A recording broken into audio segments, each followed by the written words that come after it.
누구나 한 번은 크게 울어야 하리. 큐일. 누구나 한 번은 크게 운다. 순례가 아름다운 것은 풍광과 사람이 있기 때문이지만 제10장에서도 이야기했듯이 순례는 결코 쉬운 길이 아니다. 첫날부터 우는 사람도 있고 좀 더디게 우는 사람도 있지만 꼭 한 번은 크게 운다. 산티아고 순례길에서 첫날 무너진 사람 중에 중앙일보 정진홍 전 논설위원이 있다. 그는 2012년 4월에 산티아고 순례 첫날 1450m의 피레네 산맥을 오르면서 크게 울었다. 나 역시 첫날부터 여지없이 무너졌다. 역설적이지만 그래서 다시 설 수 있었다. 어린아이들의 경우 소리샘에 소리가 흘러넘쳐 말문이 터지듯이 순례자들도 눈물샘에 고통의 눈물이 흘러넘쳐야 발걸음이 터진다. 순례의 첫 발을 내딛고 좀 걷다 보면 몸이 차츰차츰 불편해진다. 그동안 굳어있던 몸이 저항하고 숨은 점점 더 가빠온다. 몸이 삐걱거리고 무너지기 시작한다. 배낭과 몸의 하중으로 인해 먼저 발바닥과 무릎으로부터 다리와 골반, 허리와 등, 어깨와 목에 이상 징후가 온다. 온몸이 온통 아우성을 친다.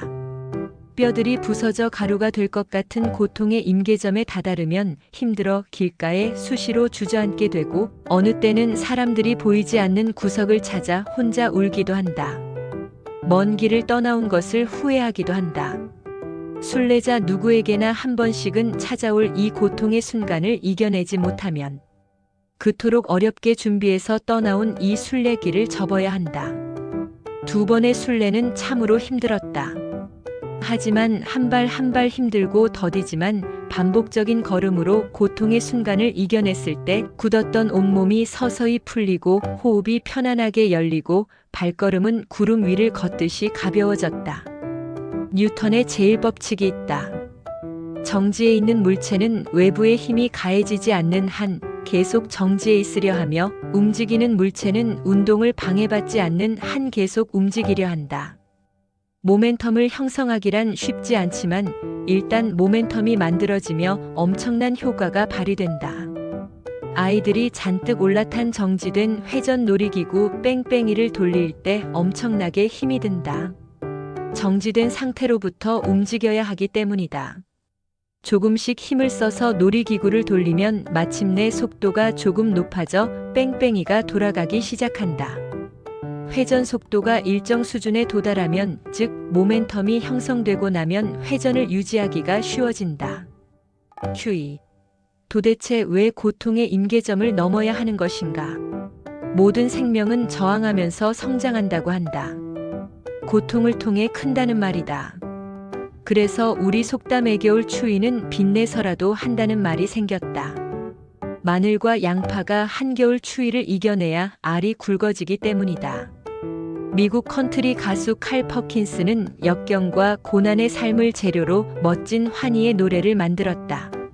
개울에 자갈이 없으면 시냇물은 노래하지 않는다. 2013년 12월 30일 고 이어령 선생님은 조선일보와의 인터뷰에서 이런 말씀을 하셨다. 열대우림의 나무에는 나이테가 없어요. 나이테는 추위를 겪어야 생기죠. 가장 어려웠던 순간을 떠올리면 자신의 삶에 나이테가 하나 생기게 되지요. 호주에 이민을 간 사람이 고국에 대한 향수병을 이겨내기 위해 개나리와 진달래를 갖고 갔다. 그런데 꽃이 피지 않았다. 추나 현상 때문이라고 한다. 추나 현상은 겨울 저온을 경험함으로써 꽃이 피는 현상을 말하는데 겨울종 식물은 어느 정도 낮은 온도에 노출되어야 생장점이 감응하여 꽃이 핀다. 프랑스의 철학자 앙드레 지드는 아프리카 열대지방 꽃들은 꽃이 아니다라고 했다. 혹한의 겨울을 지내고 또는 혹한의 겨울을 이겨내고 겨울의 구근 속에 잠들어 있다가 봄이 되어 꽃을 피울 때 비로소 그것은 꽃일 수 있다는 것이다. 크게 아파본 적이 있는 백영옥 소설가는 가장 빛나는 별은 가장 깊은 어둠 속에서 볼 수 있다라고 조선일보 칼럼에 쓴 적이 있다. 가장 빛나는 별을 보기 위해선 가장 깊은 어둠 속으로 걸어가야 한다. 그것이 가장 아름다운 별을 보는 방법이다. 가장 큰 희망은 가장 큰 절망에서부터 시작된다. 그러므로 나를 구원한 아름다운 말들이 대개 어둠 속에서 탄생했다는 건 그리 놀랍지 않다. 맹자도 말했다. 하늘이 어떤 사람에게 중대한 사명을 내리려 할 때는 반드시 그 사람의 마음을 고뇌로 가득 차게 하고 그 사람의 몸을 수고롭게 한다. 생동하는 봄은 혹한의 겨울 끝에서 시작된다. 겨울국 토순례를 다녀온 그 다음에 쓴 걸어서 답을 찾다의 에필로그에 이렇게 후기를 남겼다. 한 송이 국화꽃을 피우기 위해 봄부터 소쩍새가 울고 천둥이 먹구름 속에 그렇게 울어댔듯이 한 송이 봄꽃을 피우기 위해 한겨울 내내 삭풍과 눈보라가 나뭇가지 끝에서 그토록 불어댄 것을 그대는 아는가? 나무들이 혹독한 추위와 세찬 눈보라가 몰아치는 시련의 시간을 이겨냈기에 비로소 개나리와 진달래로 목련과 벚꽃으로 봄의 향연을 준비할 수 있는 것이다. 그대가 그것을 안다면 술록의 새순과 봄꽃들을 그저 바라만 볼 수 없을 것이다. 이 사실을 알기에 지금도 매년 봄꽃이 흐드러지게 피면 나무들을 쓰다듬어 주면서 한겨울 참으로 수고 많았다고 칭찬을 해준다. 김남조 시인의 시 생명을 좋아한다. 겨울나무를 이렇게 잘 묘사한 시가 또 있을까? 시인은 생명은 추운 몸으로 온다면서 특히 겨울나무에 대해서 추위의 면도날로 제 몸을 다듬는다라고 했다. 겨울나무는 봄에 화려한 꽃을 피우기 위해 겨울잠을 자면서 성장을 멈춘다. 한여름 무성했던 잎을 다 떨군다. 모든 욕망, 탐심, 탐욕을 다 버린다. 한겨울에 잎을 다 떨구지 못한 나무들은 건강한 나무가 아니다. 봄에 건강한 연두색 새잎을 더디게 연다. 한여름 자신에게 배경이 되어준 하늘에게 이제는 자신이 배경이 되어준다. 빈가지가 만드는 여백, 그리고 적막감.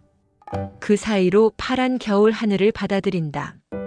겨울나무는 온몸을 떨군 후 남은 에너지를 하나의 점으로 응축하여 땅속 깊숙이 내려보내고 가사 상태로 들어간다. 눈과 바람과 추위에 온몸을 맡긴다. 얼음장보다 더 차가운 겨울나무의 체온.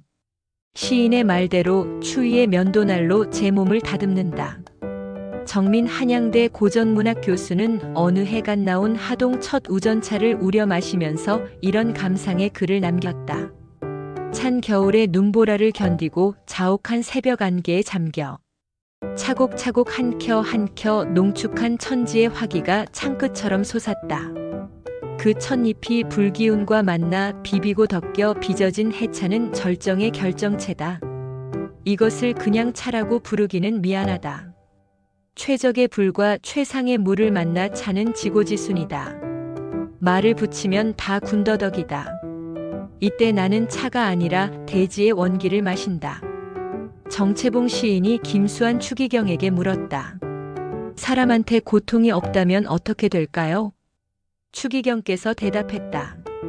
몸만 자라고 마음은 자라지 않는 식물인간이지 않겠습니까? 최윤 소설가의 사마가 사스마을 읽어보면 왜 그녀가 사막을 여행하게 되었는지를 알게 된다. 라벤더의 프랑스식 발음은 라방드. 이 야생식물이 뿌리를 내리고 있는 땅은 바짝 마르고 푸석한 흙이 겨우 섞인 돌밭이었던 것이다. 라방드 향의 비밀을 알게 된 이후 나는 많은 사막을 여행하게 되었다. 둘 사이의 공통점은 돌밭이었다. 그곳을 지나야 삶에서는 더 짙은 향기가 난다. 안타깝지만 내버려 둘 수밖에 없는 고난의 시간이 누구에게나 있다.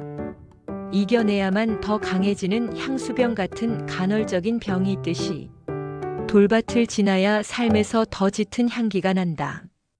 지금까지 이야기했듯이 우리가 순례시 고통의 임계점을 넘어야 하는 이유는 새로운 세계가 열리기 때문이다. 먼저 한 발 한 발 작은 한 걸음이 가져다주는 스몰 스텝의 위력을 알게 되고 그리고 단조롭지만 규칙적인 걸음걸이가 가져다주는 반복의 중요성을 알게 된다. 그리고 스몰 스텝과 반복의 리듬이 가져다주는 삶의 놀라운 지혜를 깨닫게 되고 이를 삶에 적용함으로써 우리의 삶이 바뀐다.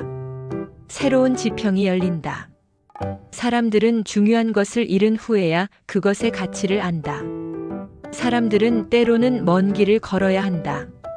순례는 스몰 스텝의 위력과 반복의 리듬을 통해 중요한 것을 하나도 잃지 않고 그 중요한 것을 알게 해주기 때문이다. Q3. 왜 걷기 학개론인가?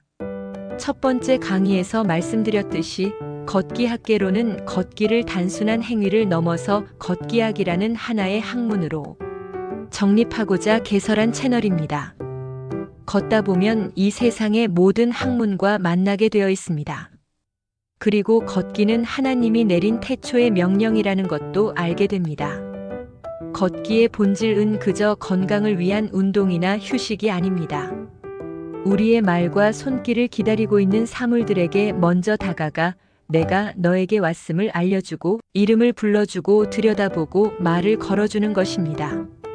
그리고 그 과정을 통해 시인들처럼 사라진 태초의 언어를 채집하는 일입니다. 그리하여 태초의 아름다운 피창조세계로 다시 회귀하려는 것입니다.